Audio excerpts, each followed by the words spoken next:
Hello everyone, स्वागत है आपका हमारे यूट्यूब चैनल टारगेटेड स्टडी में। यहाँ हम देखते हैं Indus valley civilisation with multiple choice question. तो स्टार्ट करते हैं आज का वीडियो बिना देरी किए हुए।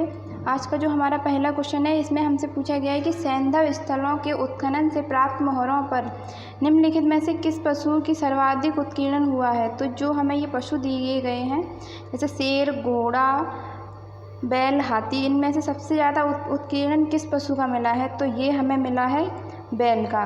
सिंधु घाटी सभ्यता में सबसे ज़्यादा उत्कीर्णन किस पशु का मिला है हमें बैल का। देखते हैं इसकी व्याख्या। कुबड़ वाले बैल का चित्रांकन मोहरों पर अधिक मिलता है तथा एक श्रृंगी बैल का चित्र भी मिलता है जो पशु पूजा की ओर संकेत करते हैं।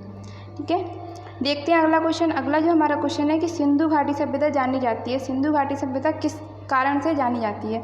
तो क्या वह अपने उद्योगों के लिए जानी जाती है, क्या कृषि संबंधी कार्यों के लिए मोहनजोदड़ो या हड़प्पा के लिए जानी जाती है, या वो अपने नगर नियोजन के लिए जानी जाती है।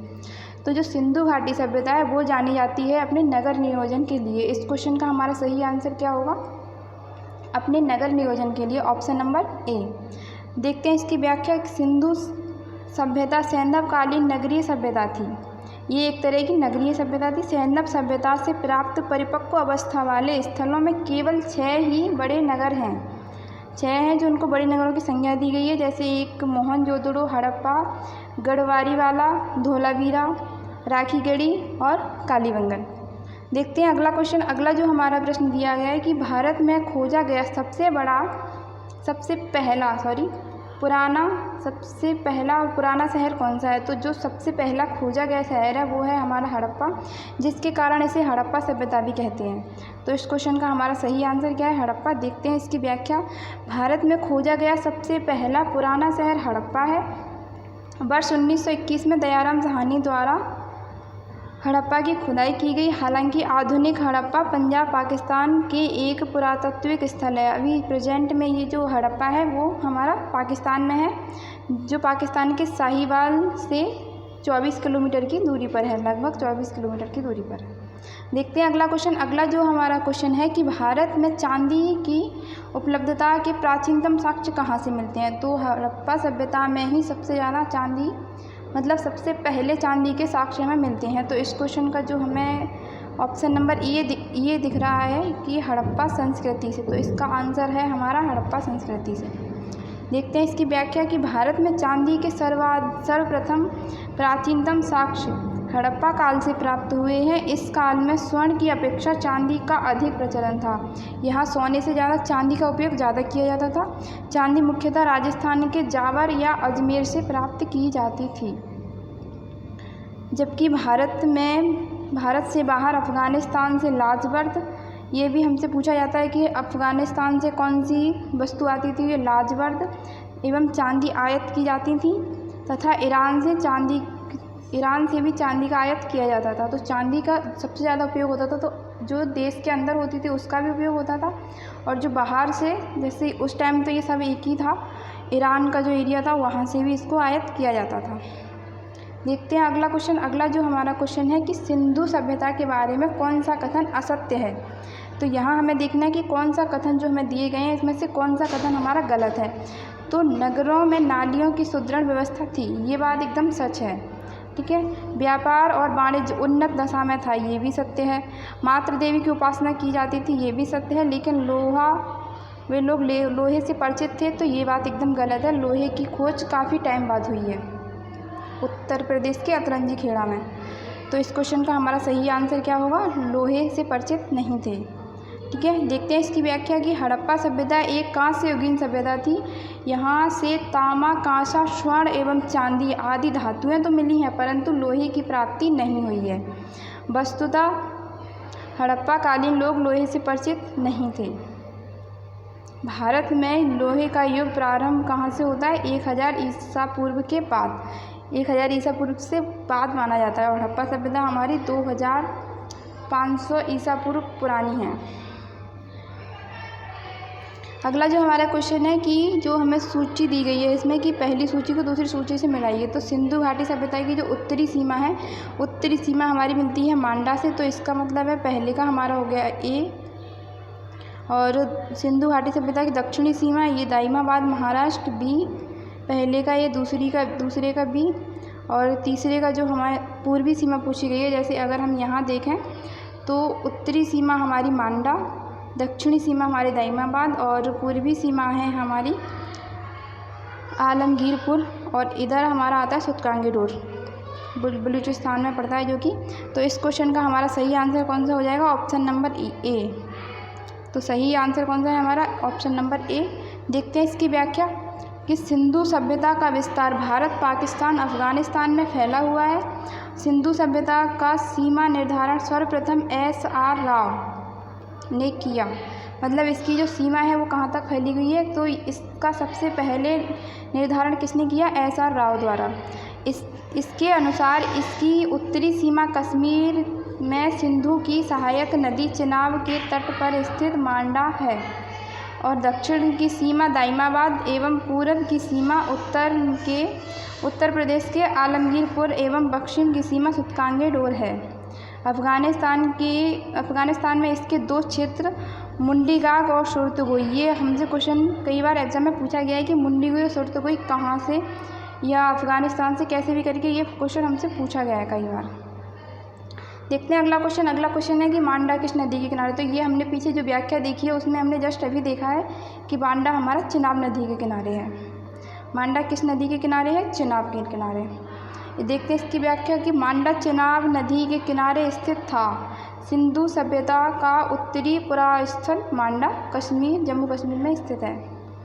अगला जो हमारा प्रश्न है कि हड़प्पा कालीन स्थल रोपण, ये जो रोपण है पंजाब में किस नदी के किनारे स्थित है? तो ये जो रोपण है क्या ये चिनाब नदी के किनारे स्थित है, सिंधु के या रावी के या फिर सतलज के? तो ये जो रोपण है ये हमारा सतलज नदी के किनारे स्थित है। देखते हैं इसकी व्याख्या। रूपनगर एक प्राचीन स्थल है। नगर का इतिहास सिंधु घाटी की सभ्यता तक था।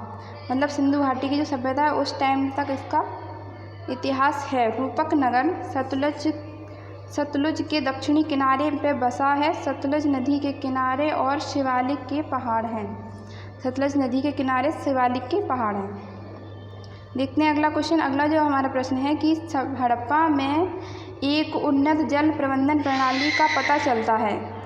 तो ये जो उन्नत जल प्रबंधन प्रणाली है उसका हमें कहाँ से पता चलता है? क्या आलमगीरपुर से पता चलता है? बिल्कुल नहीं।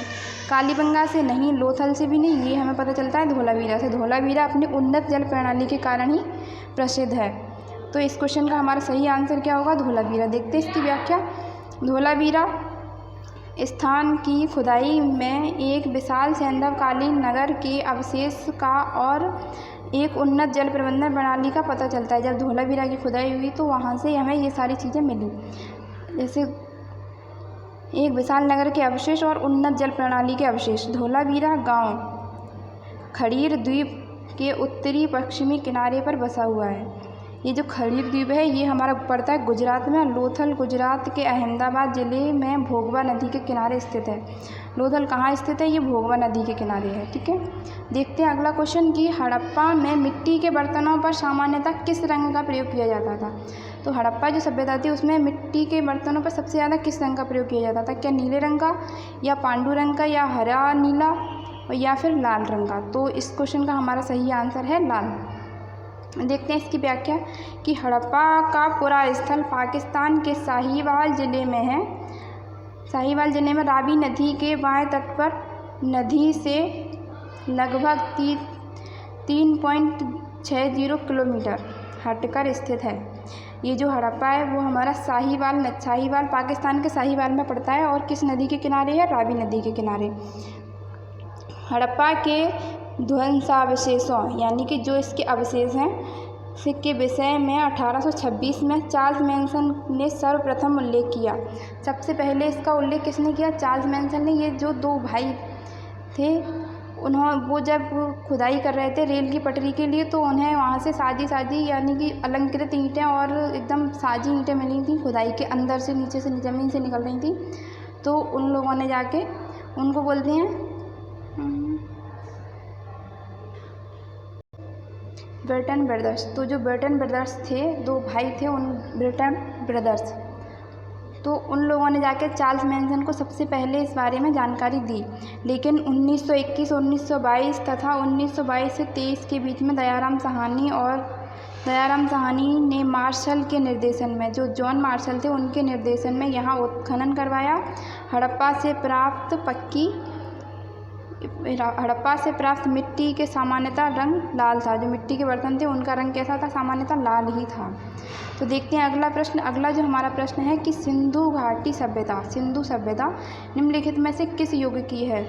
तो ये जो युग निर्धारण किया जाता है ये इसकी लिपि के आधार पर किया जाता है। जो इसके हमें साक्ष्य मिले हैं, तो जो लिपि हमें दी गई है लेकिन पढ़ी नहीं जा सकी है, तो उस लिपि के इतिहास को किस टाइम पीरियड में रखा जाता है? आद्य ऐतिहासिक काल, प्रोटो हिस्टोरिकल पीरियड। ठीक है, तो इस क्वेश्चन का हमारा सही आंसर है आग ऐतिहासिक काल। देखते हैं इसकी व्याख्या कि ऐतिहासिक काल का निर्धारण पठनीय लेखन कला के ज्ञान के आधार पर किया जाता है। पठनीय लेखन, जो इसकी जो लिपि लिखी गई है उसको हम पढ़ नहीं पाए हैं, इस आधार पर इसका निर्धारण किया गया है। तो लेखन कला के ज्ञान से पहले का कालखंड प्रागैतिहासिक काल, यानी कि जहाँ की हमें सिर्फ लिपि मिली ही नहीं है, जहाँ की हमें लिपि नहीं मिली है, तो उसको हम किस काल में रखते हैं? प्रागैतिहासिक काल में रखते हैं।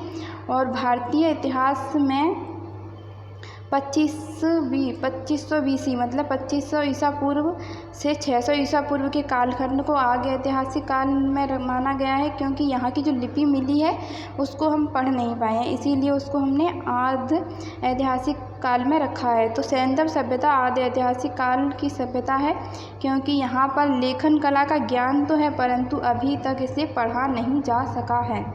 ये पॉइंट सबसे ज़्यादा इम्पोर्टेंट है कि लिपि तो मिली है लेकिन हम उसको पढ़ नहीं पाए हैं। देखते हैं अगला प्रश्न। अगला जो हमारा प्रश्न है कि सिंधु घाटी सभ्यता की विकसित अवस्था में निम्नलिखित में से किस स्थल के घरों में कुएं के अवशेष प्राप्त हुए हैं? विकसित अवस्था में कुएं के अवशेष, तो ये जो हमें कुएं के अवशेष प्राप्त हुए हैं ये हमें हुए हैं मोहनजोदड़ो से। इस क्वेश्चन का सही आंसर है हमारा मोहनजोदड़ो। देखते हैं इसकी व्याख्या। इसकी व्याख्या हमें क्या दिया है कि मोहनजोदड़ो की जल निकास प्रणाली अद्भुत थी। लगभग हर नगर के घर में छोटे या बड़े मकान के प्रांगण में स्नानागार होता था। मोहनजोदड़ो के अनेक घरों में अपने अपने कुएं भी थे, मतलब स्नानागार भी होता था, स्विमिंग पूल और कुआं भी होता था। तो घरों का पानी बहकर सड़क पर आता, जहाँ इनके बीच मोरियां नालियां बनी हुई थी, और अक्सर ये मोरियां ईंटों या पत्थरों की सिल्लियों से ढकी हुई थी, यानी कि ढकी हुई नालियां होती थीं। तो देखते हैं अगला क्वेश्चन। अगला जो हमारा प्रश्न है कि रंगपुर, जहां हड़प्पा की समकालीन सभ्यता थी, तो ये जो रंगपुर है वो कहाँ स्थित है? हड़प्पा की समकालीन सभ्यता थी रंगपुर। कई वैज्ञानिकों ने, मतलब जो कई उत्खनन करता है, उन्होंने ये भी बताया है कि रंगपुर की जो सभ्यता है वहीं से सिंधु घाटी सभ्यता का जो प्रचार है वो हुआ था, सिंधु घाटी सभ्यता का उद्भव हुआ। तो ये है जो रंगपुर हमें दिया गया है कि ये कहाँ स्थित है, तो ये है हमारा सौराष्ट्र में स्थित।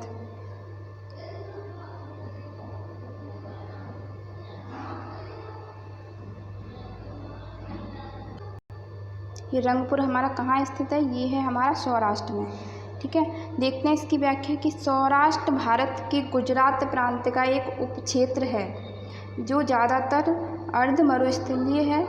सौराष्ट्र वर्तमान काठियावाड़ प्रदेश जो प्रायद्वीप क्षेत्र है। जो सौराष्ट्र है वो ऐसे गुजरात का जो क्षेत्र है वहाँ पे पड़ता है। ठीक है, देखते हैं अगला क्वेश्चन। निम्न में से किस पशु की आकृति जो मोहरों पर मिली है जिससे ज्ञात होता है कि सिंधु घाटी सभ्यता और मेसोपोटामिया की सभ्यताओं के मध्य व्यापारिक संबंध था? तो ऐसे कौन से पशु की आकृति है जो सिंधु घाटी सभ्यता में भी मिली है और मेसोपोटामिया में भी मिली है? तो ये जो चित्र है ये है बैल का चित्र। बैल का एक चित्र जिसके साक्ष्य में सिंधु घाटी सभ्यता में और मेसोपोटामिया दोनों में मिले हैं, जिससे यह प्रमाणित होता है कि सिंधु घाटी सभ्यता का मेसोपोटामिया की सभ्यता के साथ व्यापारिक संबंध था। देखते हैं इसकी व्याख्या। इसकी व्याख्या हमें क्या दिया गया है कि मोहनजोदड़ो से एक मोहर मिली है जिस पर बैल की आकृति है। इस बैल की रक्षा एक सर्फ कर रहा है तथा यह बैल एक शत्रु से लड़ रहा है। जैसे एक जो हमें मोहर मिली है उस पे एक बैल का चित्र है और इसमें जो चित्र में बैल है उस बैल की रक्षा कौन कर रहा है? एक सर्प बैल की रक्षा कर रहा है। यह बैल एक शत्रु से लड़ रहा है। इस शत्रु की आकृति मनुष्य की सी है। इस बैल का उस शत्रु से लड़ने का उद्देश्य यह है कि वह शत्रु को पवित्र वृक्ष के निकट ना आने दे।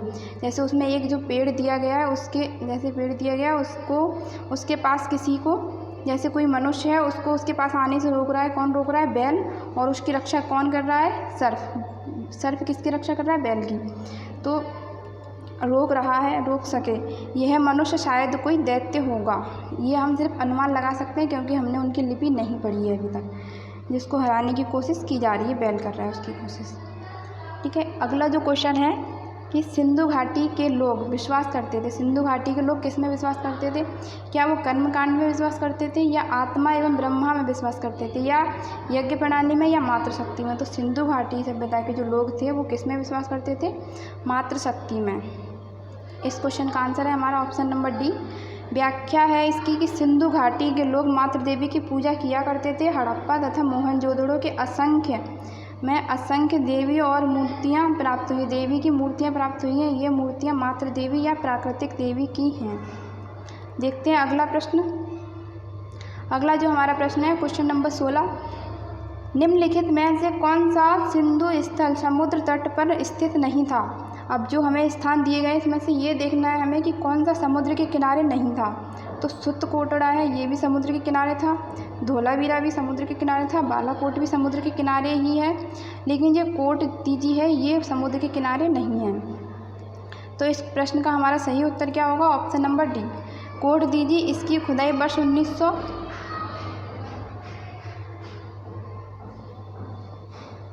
1955 में F.A. खान द्वारा करवाई गई। इस स्थल में मोहनजोदड़ो के समीप स्थित है। यह समुद्र तट के निकट नहीं है। ठीक है, देखते हैं अगला प्रश्न। अगला जो हमारा प्रश्न है कि निम्नलिखित में से कौन मोहनजोदड़ो की सबसे बड़ी इमारत थी? मोहनजोदड़ो की सबसे बड़ी इमारत कौन सी थी? तो एक तो इसमें ऑप्शन में दिया ही नहीं गया। इसमें एक स्नानागार का ऑप्शन दे दिया जाता है और एक अन्नागार का ऑप्शन दिया जाता है। तो जो लूसेंट है उसमें हमें स्नानागार का ऑप्शन दिया गया है, लेकिन जो अन्नागार है ये सबसे बड़ा है। अन्नागार सबसे बड़ा है। जो ये भी काफ़ी स्थल हमें मिले हैं, लेकिन सबसे बड़ा कौन सा है? धान्याकोठर या अन्नागार, विशाल अन्नागार। देखते हैं इसकी व्याख्या। मोहनजोदड़ो से सबसे बड़ी इमारत अन्न कोठार है। मोहनजोदड़ो का धान्य कोठार 45.72 मीटर लंबा, 22.86 मीटर चौड़ा है, जो कि वहाँ का सबसे बड़ा भवन था। मोहनजोदड़ो के विशाल स्नानागार की उत्तर से दक्षिण की लंबाई 11.88 मीटर और पूरब से पश्चिम की चौड़ाई 7 ये जो स्नानागार है इसकी चौड़ाई दी गई है। तो स्नानागार की जो लंबाई है वो 11.88 है और चौड़ाई 7.01 मीटर है। लेकिन जो धान्यागार या जो इसको हम अन्न कोठार भी बोलते हैं, ये हमारा इसकी बड़ी लंबाई चौड़ाई ज़्यादा है। तो सबसे बड़ा कौन सा हुआ? धान्यागार। देखते हैं अगला प्रश्न। अगला प्रश्न है क्वेश्चन नंबर 18। तो इसमें हमसे पूछा गया है कि हड़प्पा कालीन लोगों ने नगरों में घरों के विन्यास के लिए कौन सी पद्धति का उपयोग किया था? तो क्या उन्होंने कमल पुष्प की आकृति वाली पद्धति का उपयोग किया, या गोलाकार आकृति का उपयोग किया, या ग्रिड पद्धति का, या त्रिभुजाकार आकृति का? तो इस क्वेश्चन का हमारा आंसर है ग्रिड पद्धति का। उन्होंने यह आंसर इसमें गलत लग गया। इसका सही आंसर है ग्रिड पद्धति का उपयोग उन्होंने सर्वप्रथम किया। तो इसकी जो व्याख्या है कि हड़प्पा कालीन लोगों ने नगरों में घरों के विन्यास के लिए, नगरों में, इसीलिए उसको नगरी सभ्यता कहा गया क्योंकि जो नगर थे उनके वो प्लांट सिटी थी। तो नगरों में घरों के विन्यास के लिए सामान्यतः ग्रिड पद्धति का प्रयोग किया। ग्रिड पद्धति किसको बोलते हैं? जैसे ऐसे करके, इस पद्धति को हम ग्रिड पद्धति बोलते हैं। जैसे सड़कें जा रही हैं तो वो समकोण पर काटती हुई जा रही हैं। जैसे घर बन रहे हैं तो ये यहाँ एक घर बन गया तो इसका ये यहाँ से गेट है, यहाँ से फिर एक छोटी सी गली जा रही है तो इधर भी गेट हो सकता है। इस तरह की जो पद्धति थी उसको हम बोलते हैं ग्रिड पद्धति। इसी पद्धति में हमारा इस टाइम पे प्रेजेंट में कौन सा राज्य स्थित है, कौन सी जो सिटी है वो स्थित है, तो वो है इस टाइम पे हमारे प्रेजेंट में चंडीगढ़। चंडीगढ़ सिटी ग्रिड पद्धति पर स्थित है। यहाँ बड़े बड़े घर, चौड़ी सड़कें और बहुत सारे कुएं होने के प्रमाण मिलते हैं। यहाँ जल और मल निकासी के लिए नालियाँ के होने के प्रमाण भी मिलते हैं। इससे पता चलता है कि नगर वर्तमान के नगर जैसे ही विकसित एवं भव्य थे। ठीक है, देखते हैं अगला प्रश्न। अगला जो क्वेश्चन है हमारा, इसमें कहा गया है कि पहली सूची को दूसरी सूची से मिलाइए। तो इसमें हमें क्या मैच करना है, ये जो लोथल है और लोथल से हमें क्या प्राप्त हुआ है, तो लोथल है हमारा गोदीवाड़ा, गोदीवाड़ा यानी कि बंदरगाह। कालीबंगा से हमें क्या प्राप्त हुआ है, कालीबंगा से हमें प्राप्त हुआ है, कालीबंगा से प्राप्त हुआ है हमें जुते हुए खेत। जुते हुए खेत के साक्ष्य कहाँ से मिलते हैं, कालीबंगा से। और धौलावीरा से हमें क्या मिलता है, यहाँ मिलता है हमें हड़प्पाई लिपि के बड़े आकार के 10 चिन्हों वाला एक शिलालेख, यानी कि एक स्तंभ मिला है जिस पे 10 चिन्ह मिले हैं जो कि हड़प्पाई लिपि के हैं। तो ये हमें कहाँ से मिलता है, धौलावीरा से। और बनवाली से हमें क्या मिलता है, बनवाली से हमें मिलता है पक्की मिट्टी के बने हुए हल की प्रकृति, यानी कि एक खिलौना है जो हल्के आकृति में है। और ये हमें कहाँ से मिलता है, बनवाली से, मिट्टी का खिलौना। तो इस क्वेश्चन का हमारा जो सही आंसर होगा वो होगा ऑप्शन नंबर बी। ठीक है, देखते हैं इसकी व्याख्या कि लोथल के पूर्व भाग में गोदीवाड़ा या डॉकयार्ड भी बोलते हैं जिसे बंदरगाह के साक्ष्य मिला है। यह 214 मीटर और इसकी गहराई कितनी है, 214 मीटर इसकी लंबाई, गहराई इसके 3.3 मीटर। ठीक है, जुते हुए खेत नक्काशीदार ईंटों के प्रयोग का साक्ष्य हमें कालीबंगा से प्राप्त होता है। जुते हुए खेत का भी साक्ष्य हमें कालीबंगा से प्राप्त होता है, लेकिन नक्काशीदार ईंटों का या अलंकृत ईंटों के साक्ष्य भी हमें कालीबंगा से प्राप्त होते हैं। और धौलावीरा से 10 बड़े अक्षरों वाला एक शिलालेख मिला है जिस पर हड़प्पाई लिपि में कुछ लिखा है जो कि हमारी समझ में नहीं आया है। और बनवाली से हल्की आकृति के खिलौने मिलते हैं, एक खिलौना मिला है हल्की आकृति का। आज का हमारा लास्ट क्वेश्चन है क्वेश्चन नंबर 20। निम्नलिखित पशुओं में से किस एक का हड़प्पा सभ्यता में पाई मोहरों और टेराकोटा कलाकृतियों में निरूपण अंकन नहीं हुआ है। मतलब ना तो उसकी हमें कोई मूर्ति पे अंकन मिला है, ना ही उसका कोई टेराकोटा यानी कि मिट्टी के, पकी हुई मिट्टी के खिलौने, उसको बोलते हैं हम टेराकोटा। ठीक है, तो इसमें से ऐसा कौन सा पशु है जिसका कहीं पर भी बिल्कुल भी अंकन या चित्रण या कोई मूर्ति वगैरह कुछ भी नहीं मिला है, तो ये है शेर। शेर का कोई भी साक्ष्य हड़प्पा सभ्यता से नहीं मिलता है। ठीक है, देखते हैं इसकी व्याख्या। हड़प्पा संस्कृति की मोहरों एवं टेराकोटा कलाकृतियों में शेर का चित्रण नहीं मिलता है, जबकि हाथी, गैंडा, बाघ, हिरण, बैल आदि का अंकन मिलता है। तो ये इस क्वेश्चन की हमने ये व्याख्या भी देख ली। यदि आपको हमारा वीडियो अच्छा लगा है, आपने अब तक लास्ट तक देखा है, अगर आपको वीडियो पसंद आया तो इसे लाइक कीजिए, शेयर कीजिए और प्लीज़ सब्सक्राइब करते रहिएगा, क्योंकि आप लोगों का लाइक, शेयर, सब्सक्राइब करना ही हमारी मेहनत का फल होता है। देखने के लिए आप सबका बहुत बहुत धन्यवाद। मिलते हैं अगले वीडियो में, जब तक के लिए बाय।